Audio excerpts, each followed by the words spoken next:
Goeiemorgen.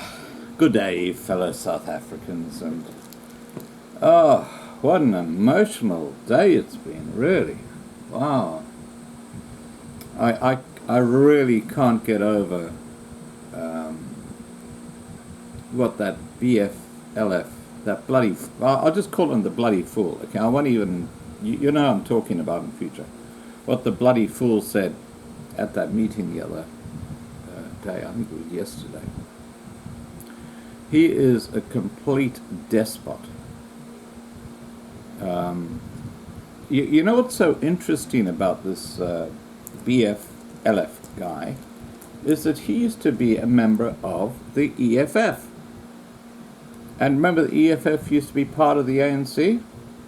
So as I said in an earlier video, it's like different levels of the ANC are forming, and they're just getting more radical. And it just shows how radicalized South Africa is becoming politically. Now, what I want to share with you now is South Africa's future. And I'm not going to Venezuela, I'm not going to Zimbabwe, I'm going to a country far closer to the place that I grew up in. I grew up in Tanzania, which was a beautiful, beautiful country. This is back in the 1960s. I could cry. I went back there in 2016, and I might link a video to some photos that I took in the hometown in Tanzania that I grew up in. And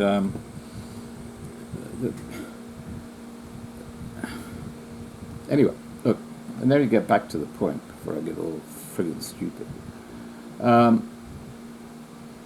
Okay. I've made a few notes, okay, so I'll just read these and see how we go. Africa is the cradle of mankind, the mother to all human beings that have ever existed on this blue pearl of the cosmos. It's a land rich in resources, sites enriched with beauty, and cultures that have influenced generations. But Mother Nature would never have envisioned that the continent would be the hotbed of brutality, bloodshed, and barbarism. These have been the primary themes for centuries, and they persist today with large swathes of the continent population barely surviving. And you have to go no further to see what's happening in South Africa today to see what I'm talking about. It's really sad. Most modern-day historians like to blame British colonialism and the US capitalism. Remember this white monopoly capitalism that the BLF and the EFF? It's interesting they both talk about that, isn't it, their leaders? You're starting to get the synergy, how they're connected, even though they're supposed to be different political parties, and one is far more radicalized than the other. Anyway, let's get back to this. Most modern-day historians like to blame British colonialism and US capitalism for the problems that plague the region. However, even dating back to the tribes of yesterday, researchers came across tales of sadism and savagery, like burying people alive and roasting flesh and bone as punishment. Now, in my live stream earlier today, I was speaking to two guys from the Boer Legion, and they made the point that when Africans get, for example, a woman, and they're going to use a piece of her body for muti, for the witch doctor, the more pain she goes through while they extract it, the greater the magic associated with that particular organ. Now, you know, this is gross. Okay, I mean, I've been sick in the stomach all day after hearing this, and the interview with Alec and Mark, which I'll put the link down below, where you can hear this discussion. I mean, it's these guys are savages. They are savages. They're not human. Human beings have moral values. These guys don't. They just know violence. Anyway, let me just continue with my story here. Okay. Africa has produced some of history's worst tyrants, ranging from Zimbabwe's Robert Mugabe to Sudan's Omar al-Bashir to Somalia's Siad Barre. But there was nobody as evil as Uganda's Idi Amin. Remember Idi Amin? Yeah, he was. I remember. I remember Idi Amin. Because this despot and his regime's destruction pale in comparison to that of other socialist atrocities like Pol Pot, Cambodia. Uganda's flirtation with socialism and dictatorship is rarely discussed, but it doesn't make it any less brutal for the victim of the madness that happened under Idi Amin. Like other accounts of failed socialist experiments. Now remember, where the EFF and the BLF and the ANC are taking South Africa is down the path of socialism. Okay? Let's just be quite clear on that. That's where they're taking South Africa.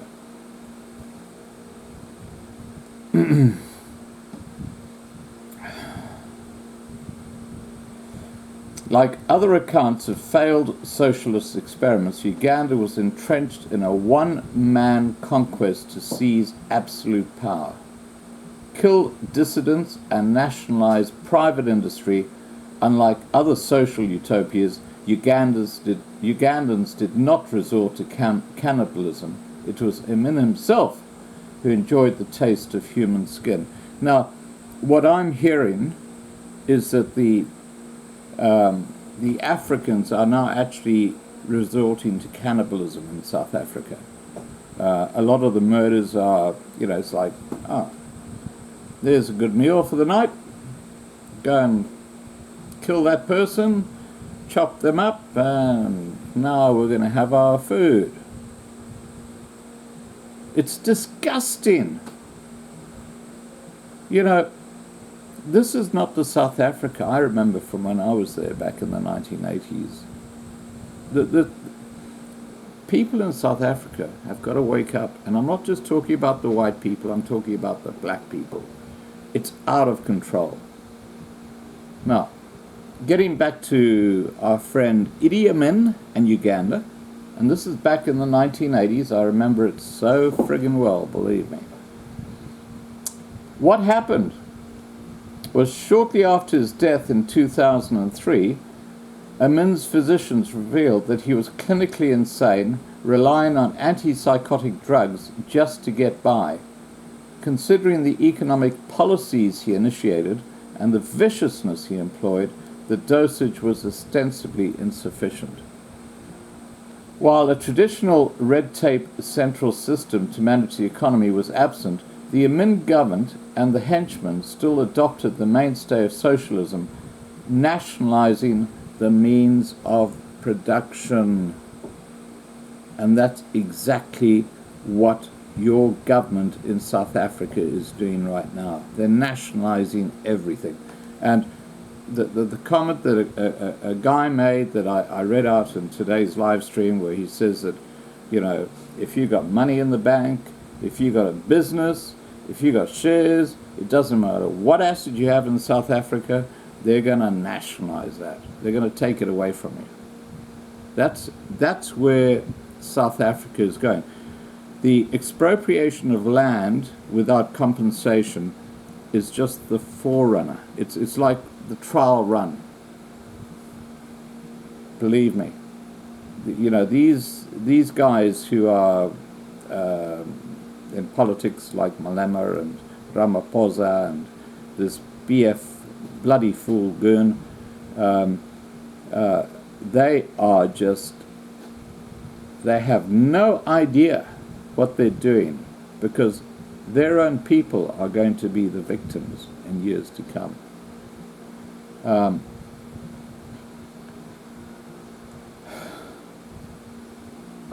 Okay, let's continue with this. While a traditional red tape central system to manage the economy was absent, the Amin government, this is a guy in Uganda, and his henchmen still adopted the mainstay of socialism, nationalizing the means of production. Okay?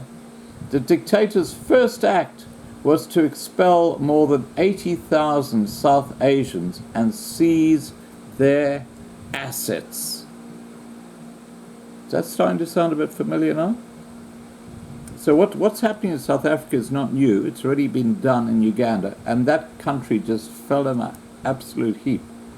And of course, the people at the top, the top politicians, the Malemas and the Ramaphosas, they had huge bank accounts in other countries where they'd laundered all the money.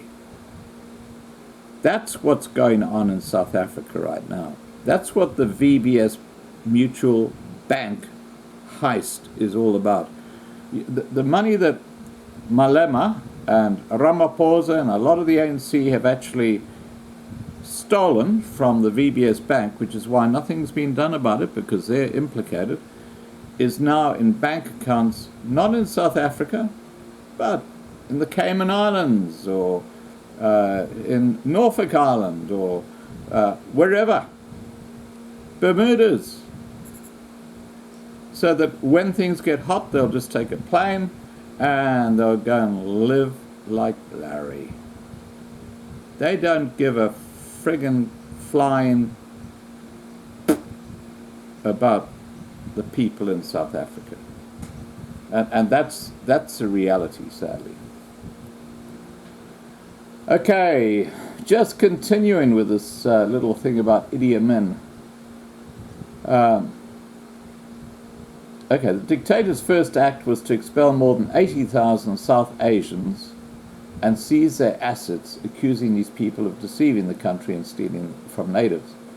The policy was popular among the population, promising to return the nation to ethnic Ugandans, many of whom envied and resented successful foreigners.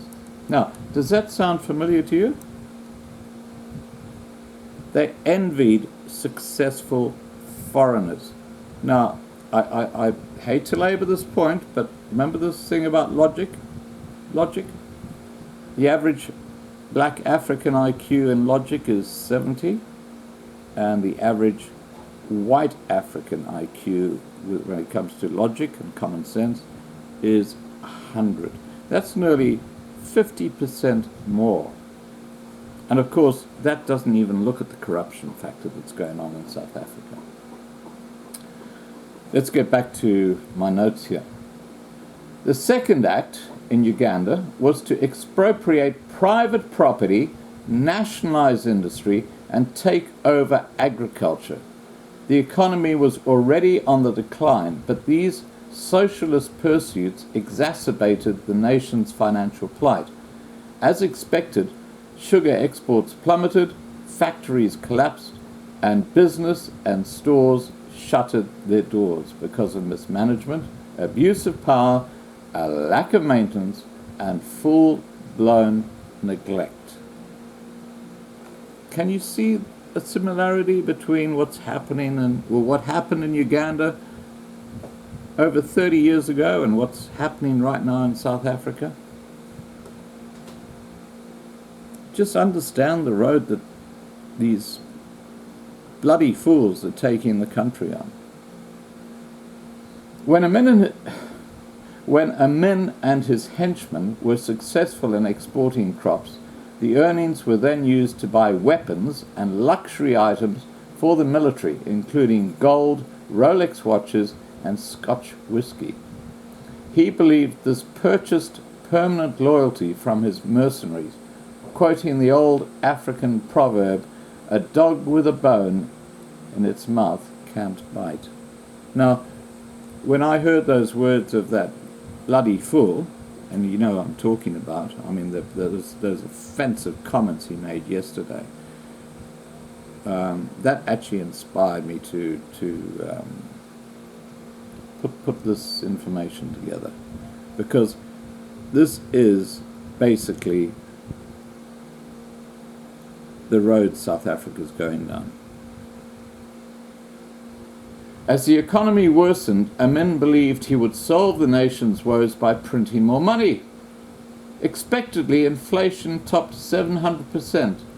Toilet paper would cost 2 weeks' wages. Now, doesn't that sound familiar to Zimbabwe? And I'm not even talking about Zimbabwe here. I'm talking about Uganda. We all forgot about Uganda. Uganda went down the same route that South Africa is going right now. Okay? And that's a fact.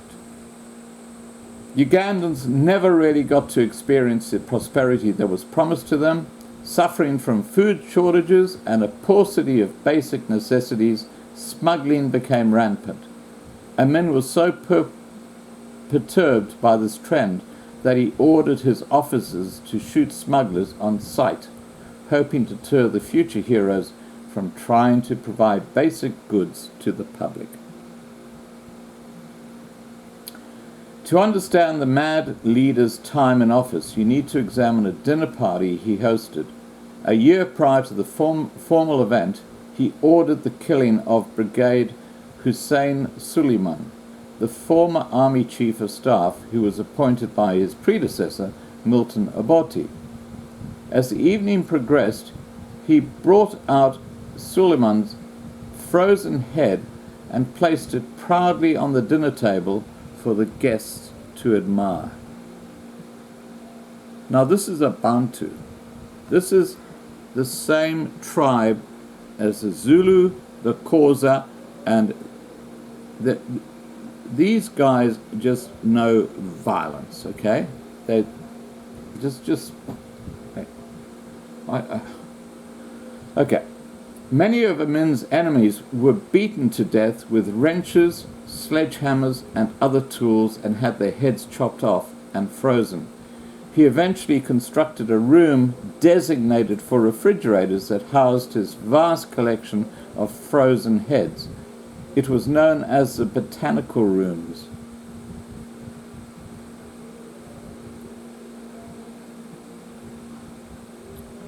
Just understand what you're dealing with. This guy is a Bantu. Amin had a thirst for blood and violence. This was life in Uganda from 1971 to 1979. Prisoners in Makindia, Naguru, and Maksero were forced to kill each other to save their own lives, only to be later killed by other inmates. Human remains of dissidents, prisoners, and enemies of the state were dumped in rivers. People whose last names started with O were slaughtered. O was common in the Okoli and Langi tribes. Murders by security officers were secret and systematic. Amin often ate the flesh of his human victims. And I think, as I mentioned to you before, I believe cannibalism is now becoming quite commonplace in South Africa. We just don't hear about it.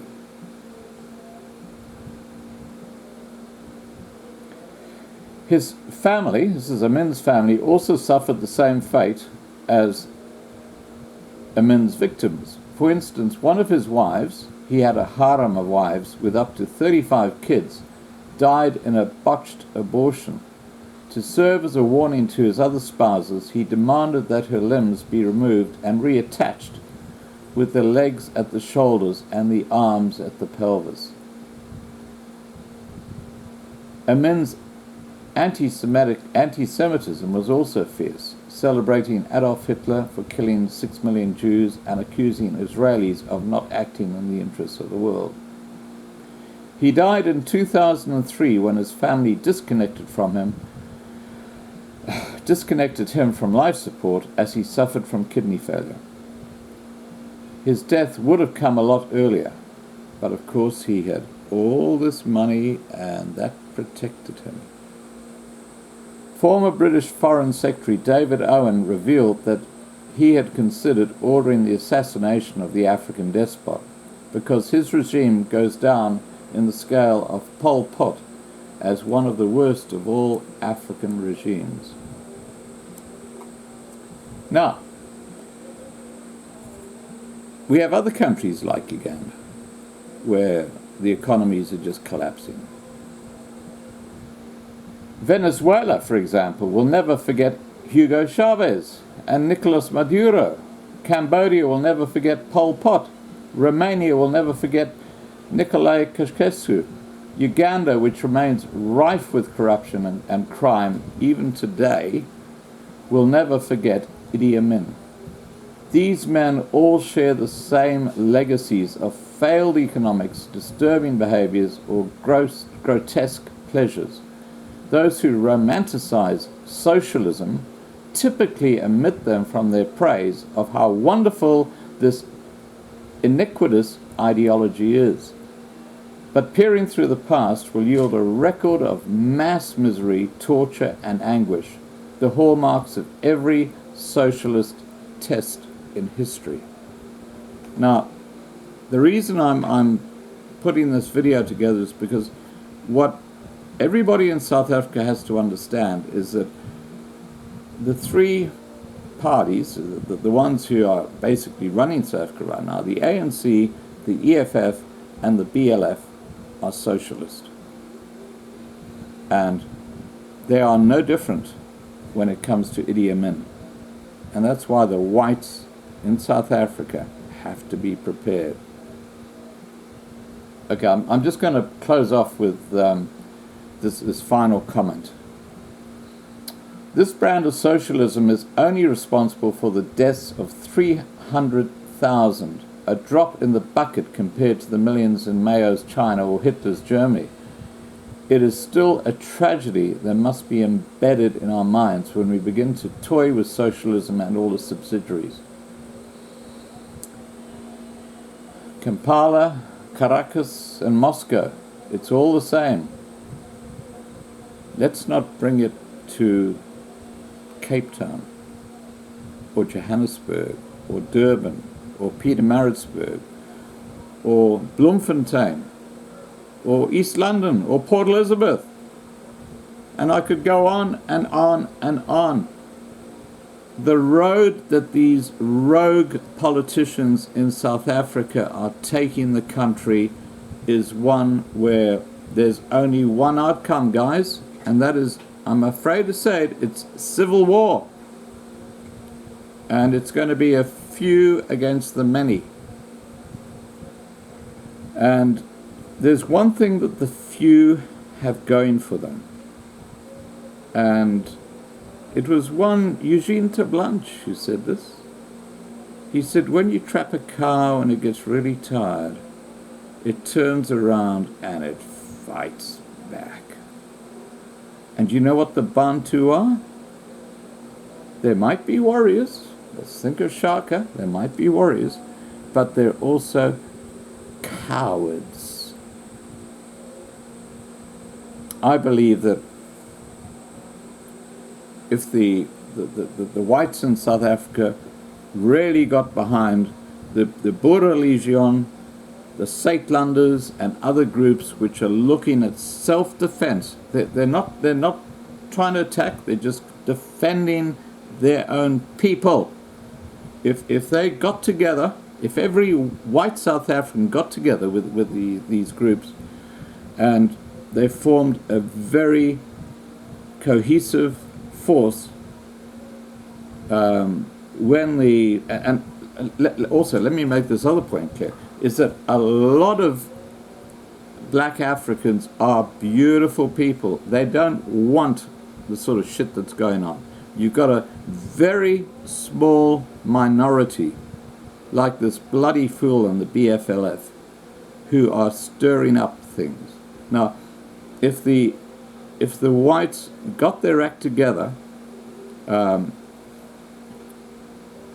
It's not a race issue. What it is, it's a power issue. You've got a small number of Africans who say, whoa, if I can become the leader, I can make an absolute fortune because I'll be stealing left, right, and center.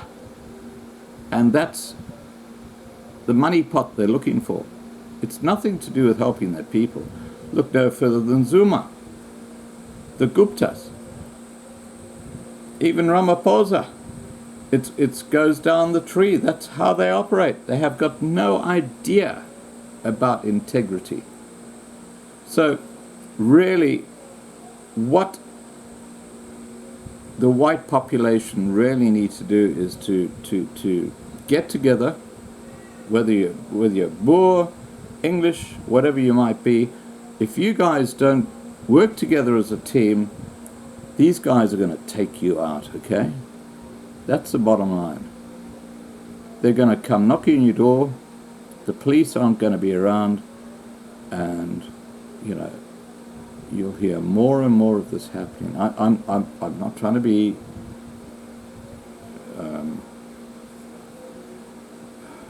I'm not trying to say things that'll upset you, but it's not rocket science. You can see where this is going. You guys need to get together.